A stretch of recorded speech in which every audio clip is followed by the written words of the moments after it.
बिस्मिल्लाहिर्रहमानिर्रहीम। अस्सलाम वालेकुम ख़वातीन व हज़रात। प्रोग्राम ऑन रिकॉर्ड के साथ जवाद शमसी आपकी खिदमत में हाज़िर।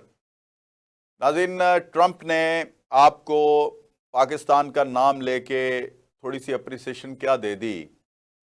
आप तो फूले नहीं समा रहे, लेकिन आपकी कुर्बानियों का जिक्र उसने कभी नहीं किया। पाकिस्तान ने दहशतगर्दी के खिलाफ जो बरसरे पैकार होकर जवानों की शहादतें दी हैं, हम इकनॉमिकली जो है वो डिस्टर्ब हो चुके हैं, हमारे एजुकेशन का बुरा हाल है, हेल्थ का बुरा हाल है। और सबसे अहम जो सवाल यहाँ पैदा होता है वो ये है कि निज़ाम जो है पाकिस्तान का वो दरम बरम हो गया है और वो हमें एक बंदे के गिरफ्तारी के ऊपर वो शुक्रिया अदा कर रहा है, बजाय इसके कि वो हमारे मामलात, हमारी तारीफ सिर्फ इस बिना पे करे कि पाकिस्तान ने पूरी दुनिया के अमन के लिए अपने मुल्क में जंग लड़ी है। और अफ़गानिस्तान हो, अमेरिका हो, दीगर ममालिक हो, मैं पूरी दुनिया का वर्ड इसलिए इस्तेमाल किया है कि वाहिद मुल्क पाकिस्तान है कि आज तक किसी की टेरिटरी के अंदर घुस के हमने हमला नहीं किया। हमने दिफा किया जब भी किया, लेकिन हमारे खिलाफ ही दहशतगर्दी हो रही है। अब बन्नू में जो दहशतगर्दी हुई है, बहरहाल हमारी जो कानून नाफिज करने वाले अदारे, हमारे सिक्योरिटी एजेंसीज ने उनका कारी वार जो है उसमें कम से कम नुकसान हुआ हमें, हमारी एजेंसीज की वजह से, लेकिन नुकसान तो हुआ। इन सवालात के जवाबात के लिए आज मेरे साथ मौजूद हैं, किसी तारफ़ के मोहताज नहीं हैं, जनाब नासिर शिराजी साहब, कॉलमिस्ट हैं, सीनियर सहाफ़ी हैं और इलेक्ट्रॉनिक मीडिया की जानी पहचानी शख्सियत हैं। वेलकम करते हैं प्रोग्राम में। अस्सलाम वालेकुम शिराजी साहब। हाँ जी।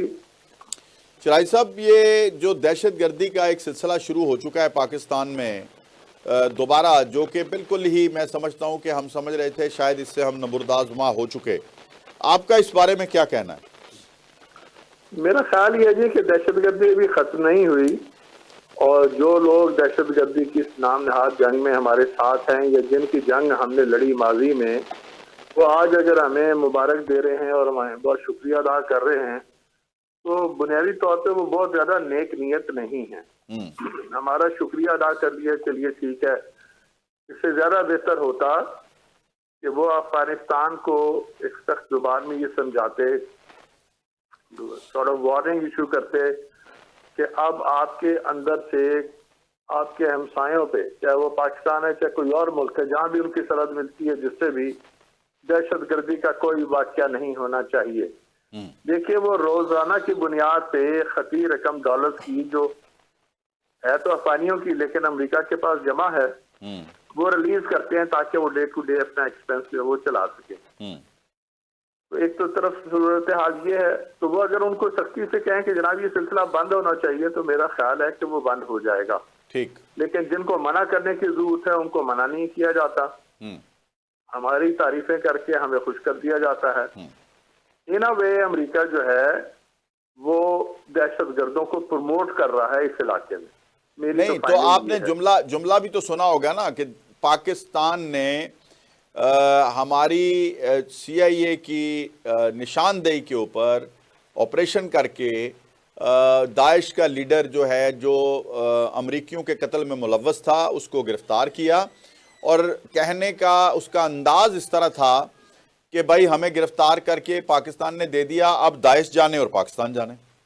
ऐसा ही है। देखिए ना, अमेरिका करता क्या है, जिस मुल्क के खिलाफ उसने कोई वेंचर करना होता है, पहले वो उसको मामलात में उलझाता है। ये बड़ी पुरानी टेक्निक है, अमेरिका को बड़ी देर से इसकी समझ में आई। अमेरिका को अफगानिस्तान में उलझाया था रशिया और चीन ने, और उसके बाद वहां उसको कई बार उलझाए रखा, वो ब्लीड करता रहा। अब अमेरिका ये टेक्निक दूसरे मुल्कों के साथ इस्तेमाल कर रहा है। पहले उसने रूस को उलझाने की कोशिश की यूक्रेन में, उसका ख्याल था कि रूस 10 साल वहां फंसा रहेगा। रूस ने ऐसा नहीं किया, उसने फटाफट अपने अहदाफ हासिल किए और बता दिया कि लो जनाब 20% इलाके पे मैं कब्जा कर चुका हूँ, जो मेरा करना है कर लो। वहां ये सारे जो है अमेरिका और यूरोप और ये सारे जो है ये मुर्गा बन गए उसके सामने। अब अमेरिका वही टेक्निक हमारे खिलाफ इस्तेमाल कर रहा है, हमें समझने की जरूरत है। सही। देखिए, अगर वो शख्स जिसको गिरफ्तार करके दहशतगर्द बताया जा रहा है और अमेरिका के हवाले किया गया है, CIA के अपने बहुत ज्यादा वसाइल हैं, वो खुद गिरफ्तार कर सकते थे, हमसे सिर्फ परमिशन लेते, फ्रंट पे खुद आते, उठाते, ले जाते। सही। हमें भी इसमें इन्वॉल्व करने का मतलब ये है कि हम अफगानिस्तान और तालिबान के साथ जो है एक मुतारिफ फरीक की हैसियत से हम स्टैब्लिश हो जाए, और फिर जो उनकी तरफ से जो रिवाइंड है, जो दहशतगर्दी की कार्रवाइयां, उसका निशाना हम बनते रहे। ठीक। तो अमेरिका तो हमें उलझा रहा है, हमें समझने की जरूरत है, हमें कोऑपरेट करना चाहिए, लेकिन किस अंदाज में, उसकी शक्ल कुछ और होनी चाहिए। बिल्कुल ठीक है। अच्छा, मुझे बताइए कि इस वक्त जो सिचुएशन आपको नज़र आ रही है, फॉर एग्जांपल अली अमीन गंडापुर वहाँ पे केपीके में है, लेकिन आए दिन केपीके में जो है वो अपना वो चल रहा है सिलसिला दहशतगर्दी का। तो मुझे बताएं कि इसमें फिर हमें क्या क्या करना होगा। शम्सी साहब, इस सवाल के जवाब पे आने से पहले दो फिक्रे पुराने सवाल के हवाले से ले लीजिए। अब्बाबाद का वाकया, अमरीकी आए, हेलीकॉप्टरों में सवार होके आए, उसामा बिन लादेन को था या नहीं था, बहरहाल स्टोरी यही थी कि हमने बरामद कर लिया और हमने फिर मार दिया और लाश भी दरियाबोद कर दी।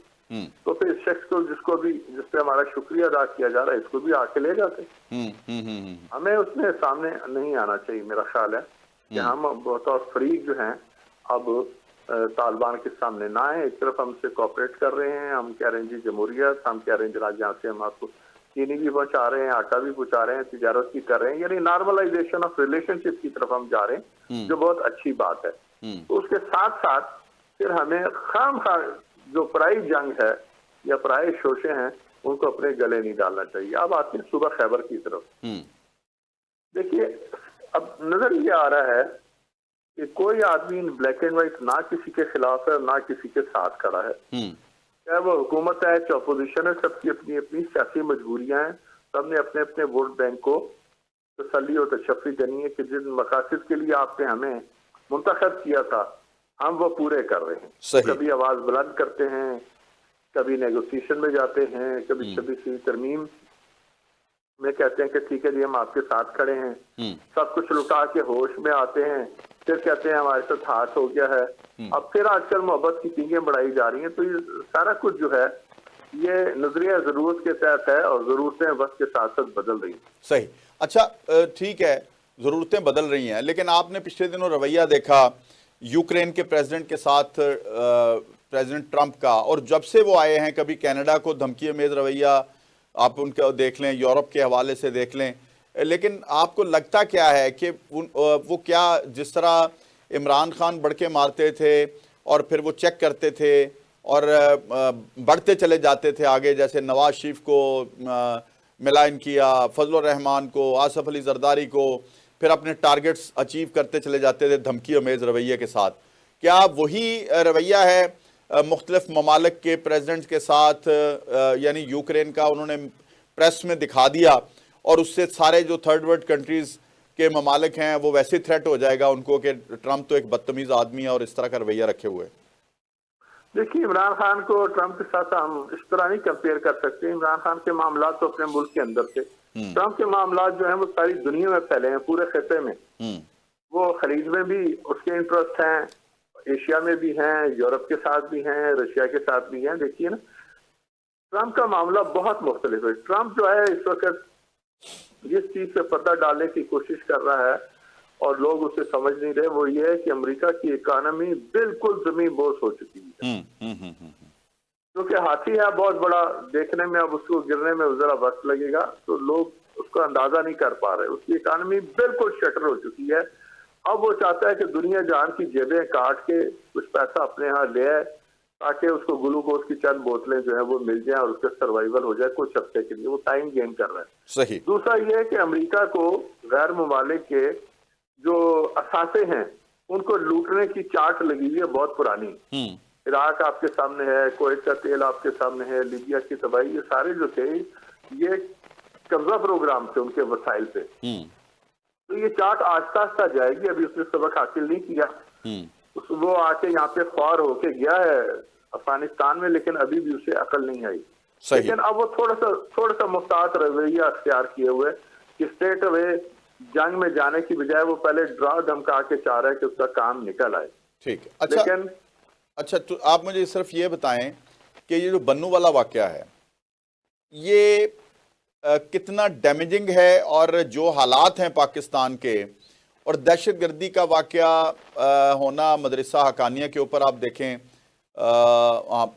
हामिदुल हक साहब की शहादत और उनके साथियों की शहादत, फिर उसके बाद बन्नू वाला वाक़या, उससे पहले पारा चनार वाला वाक़या, और आईडी कार्ड देख के पंजाबियों के यहाँ पे लिसानियत की और फ़िरका वाराना फसादात की कोशिश की जा रही है सुबाइयत की बिना के ऊपर।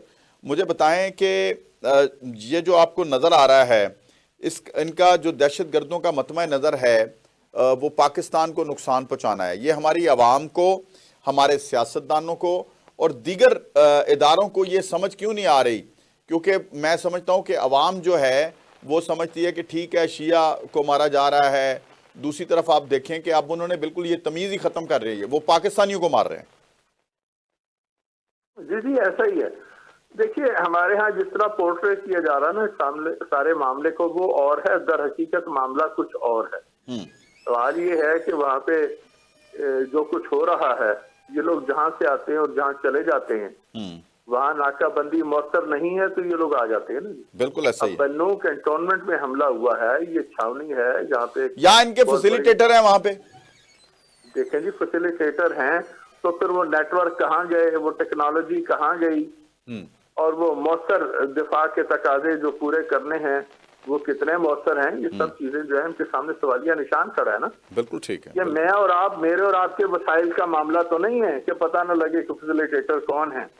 जहाँ फैसिलिटेटर है वही एक नेटवर्क होता है इन्फॉर्मर का, जो इन्फॉर्म कर रहे होते हैं। सही। जब सियासी जलसे के शुरू होने से पहले इतला हो जाती है कि 6 दहशतगर्द फलां इलाके से आए हुए हैं, तो इनकी इतला क्यों नहीं होती? मेरा तो सवाल ये है।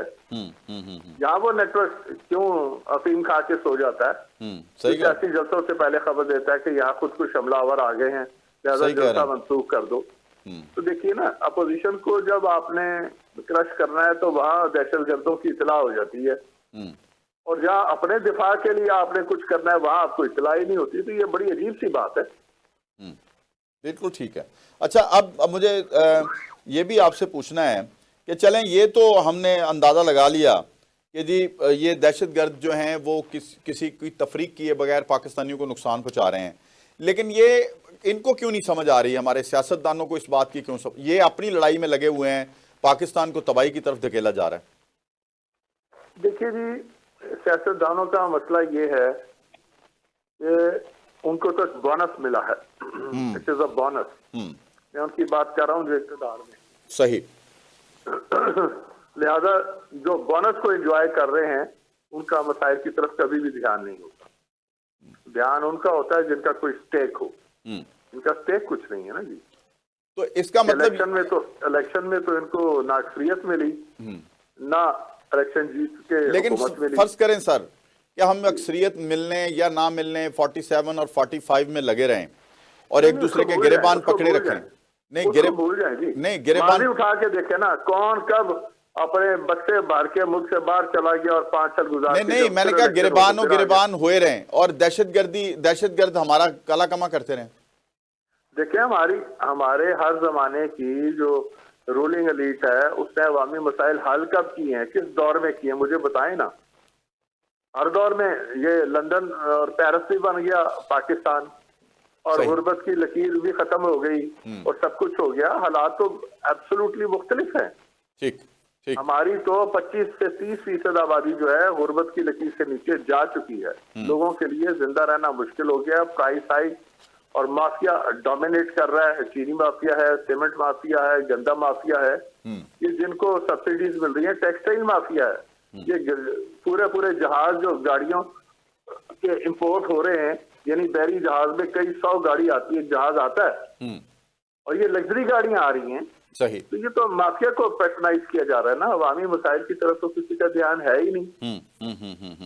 और अवामी मसाइल की तरफ ध्यान इसलिए नहीं है कि अवाम से उन्होंने लेना कुछ नहीं, उन्होंने वोट भी नहीं लेना। सही।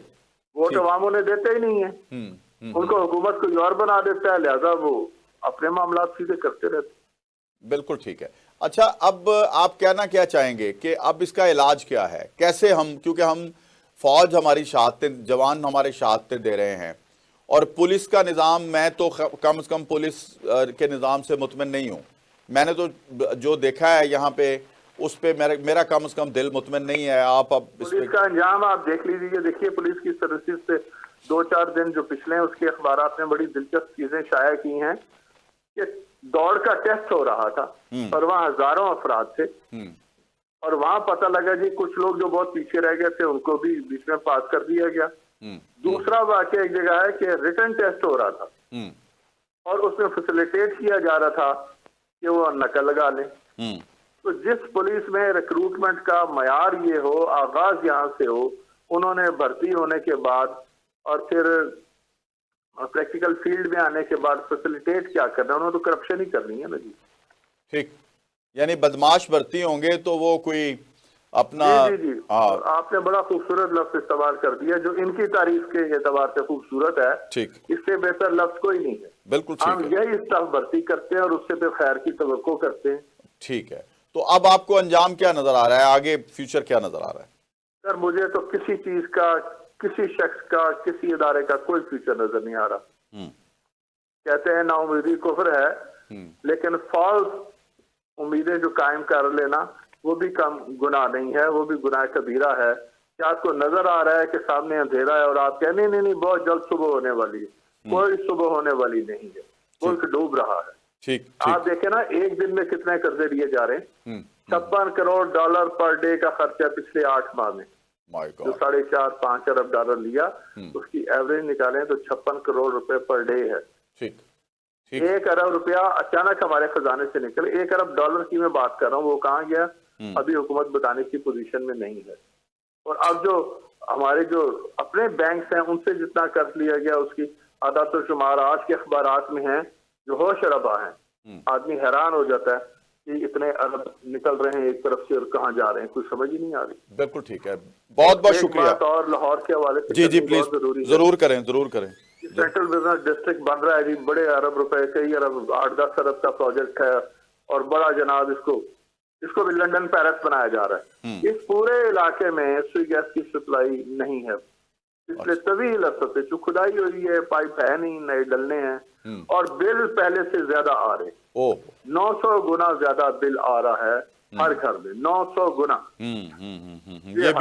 ये भी एक लम्हा फिक्री है। बहुत बहुत शुक्रिया जनाब शराई साहब, मेरे साथ मौजूद थे प्रोग्राम में और उन्होंने यकीनन दहशतगर्दी के हवाले से, इकनॉमिक कंडीशंस जो पाकिस्तानी उसके हवाले से, अमेरिका के सदर ट्रंप के हवाले से गुफ्तगू की है।